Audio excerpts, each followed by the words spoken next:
Join me as I challenge myself to get completely lost in Iran and discover the most amazing adventure along the way. Getting lost in a foreign country can be a daunting experience, but what if I told you that it's also an incredible opportunity to stumble upon hidden gems and make unforgettable memories? In Iran, getting lost is not just a mistake, it's an adventure waiting to happen.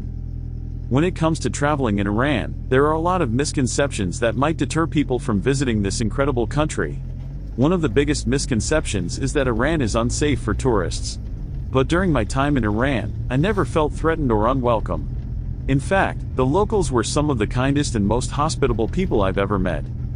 Another misconception is that Iran lacks tourist infrastructure, making it difficult for foreigners to navigate the country. While it's true that Iran is still developing its tourist infrastructure, it's definitely possible to get around with a little bit of planning and flexibility. And the payoff is well worth it. From the stunning mosques of Isfahan to the ancient ruins of Persepolis, Iran is home to some of the most incredible cultural and historical sites in the world. Many people also assume that Iran is a conservative country with strict rules and regulations. While it's true that Iran is a conservative country, it's not as restrictive as you might think. As a tourist, you'll be surprised by the warmth and hospitality of the locals, and the relative freedom to explore the country on your own terms. And let's not forget the food. Iranian cuisine is a delicious fusion of Middle Eastern and Mediterranean flavors that will leave you wanting more. As I traveled through Iran, I was struck by the incredible diversity of the country's landscapes and cultures. From the snow-capped mountains of the north to the scorching deserts of the south, every region of Iran has its own unique charm and character.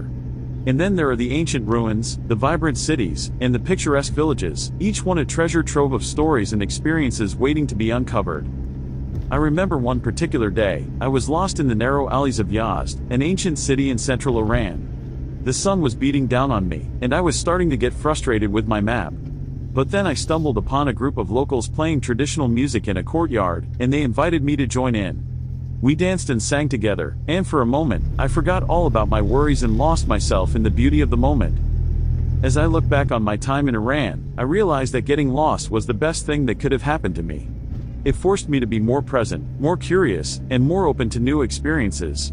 And it led me to some of the most incredible encounters and discoveries of my life. One of those encounters was with a local family who took me in and shared their traditions with me. They showed me how to make traditional Iranian bread, and we shared a delicious meal together. It was a simple yet profound moment that reminded me of the power of human connection to transcend cultural and linguistic barriers. Getting lost in Iran also led me to some of the most breathtaking natural landscapes I've ever seen. From the towering mountains of the Alborz Range to the serene lakes of the Caspian coast, Iran is a nature lover's paradise. And then there are the stunning mosques and palaces, each one a masterpiece of Islamic architecture that will leave you awestruck. As I wrap up this adventure, I want to leave you with a sense of wonder and curiosity about Iran. This is a country that will surprise you, delight you, and maybe even challenge you. But I promise you, it will be worth it. So consider adding Iran to your bucket list, and get ready for the adventure of a lifetime. Thanks for joining me on this incredible journey through Iran. If you've got any thoughts about traveling to Iran or any questions about this video, please leave them in the comments below. And if you're new here, consider subscribing for more travel adventures and inspiration. Until next time, stay curious and keep exploring.